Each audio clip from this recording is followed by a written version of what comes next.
Hello, I'm Richard Goodfellow, the Program Chair of the Canadian branch of the AACP for the last 5 years. Give me 5 minutes and I'm going to show you something very important and educate you as to what we've been doing over the last 5 years so that you can connect with what we're doing now. I'm going to give you the history of TMD treatment in Canada in 5 minutes. This is our 5th annual symposium, and we started the Canadian chapter of the AACP to educate Canadian dentists and other health professionals with evidence-based material on how to diagnose, treat TMJ disorders, craniofacial pain, and sleep disordered breathing. It was very important for us to tell a story, to go in a sequence, to build from year 1 all the way to year 5. That's this year. So, each year we invited guests from around the globe to share their knowledge with us. This is year 5. Let's go back to years 1, 2, 3, 4. Okay. Barry Cecil taught us about pain pathways. What are they? How they work? That there is a neurological difference between men and women. And if the pathway is not complete, there is no pain. Jamison Spencer showed us the anatomy of the TMJ. The disc is fibrocartilage, not hyaline. It's the strongest joint in the mouth, and yet we still break it down. Why do we do this? We need to understand this. Don't miss out on this. Clifton Simmons gave us hundreds of pieces of evidence as to why we have and need the condyle on the disc. If the condyle goes off the disc, you have an unstable environment. We have all that evidence. Barry Glassman taught us that parafunction is a major contributor to joint breakdown. It is what you do with what you've got, not just what you have. Fast forward, Jim Boyd, showed us that if you separate the back teeth, maybe you don't hurt yourself so much. We've learned this. You need to understand this. Chris Stevens showed us with biometrics that it's important to have a stable joint environment to not have your restorations break down. Anybody out there have their restorations ever break down? Let's understand why. Steve Olmos showed us that it is inflammation we're dealing with, and he's got a system that helps us organize the information and the treatment. Grace Petrikowski, a radiologist, has showed us how to take an x-ray of this, how to look at this, and I can take a picture of that. Mariano Racabado, a physiotherapist from Santiago, Chile, showed us that maybe what's important is not just the bits that are in the mouth, but below the skull. Maybe we should be paying attention to C1, C2, and its relationship to the base of the skull as much, or maybe even more, as to the teeth inside the mouth.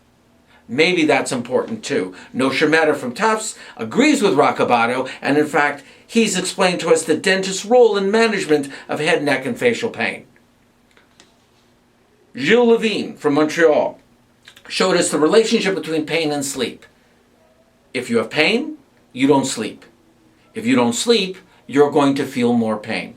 Jim Beck demonstrated how to restore the whole mouth while holding the correct position. How important is that? Larry Wolford, a surgeon, showed us that sometimes, just sometimes, you need to rebuild the joint surgically, and when you do, you must put the joint back in a stable environment or it will break down again. Annika Iceberg came all the way from Sweden and said, I can take a picture of that. Here's what you're looking at. Jeffrey Hinden showed us that the whole body reacts favorably. The whole body reacts favorably when the jaw is in the right position, and he can actually measure that. Brendan Stack, an orthodontist, says, not only am I going to move teeth and jaws, just like you guys, not only am I going to straighten everything out and give good airways, but I'm also solving motion disorders using the tools you already have. That was very important for us. All of the people mentioned stand on the shoulders of Harold Gelb. For decades, Harold Gelb has been teaching proper jaw position and how important it is. He's even got a jaw position named after him. What have you done lately? Last year, Herman Ramirez showed us how important it is to pay attention to the development of children that cause malocclusion, their breathing, feeding, and when and how to intervene when you recognize the malocclusion. Jeff Mirsky, a chiropractor, taught us that you've been in pain for years, Your body does not react, absorb, and take in nourishment the same as when you weren't in pain. Steve almost again showed us a system that put all this together. And back to Clifton Simmons. And he said, okay, I'm going to collect all this information, spend about 8 years collecting all this evidence base, give hundreds of pieces of evidence, and I'll put it in a manual.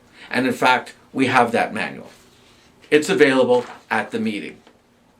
This year, year number 5, building on the first 4 years, we have Clayton Chan who's going to show us how to perform neuromuscular dentistry, and Robert Kirsten is going to talk about computer-guided occlusal analysis. Do not miss out on this.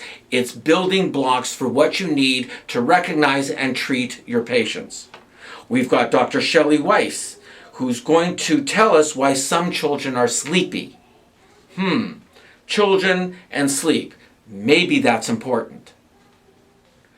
We've got Dr. Richard Bonato, a PhD, who's going to show us how you can measure and monitor somebody's sleep. Are they sleeping enough? Are they sleeping correctly?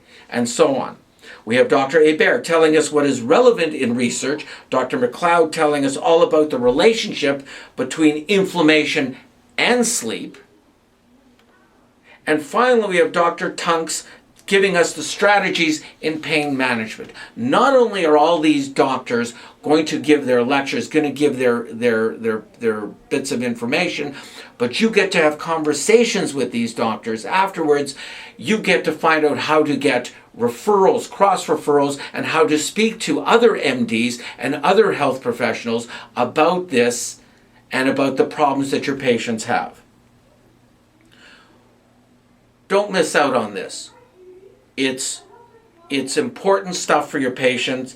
We need to understand it. Come and learn.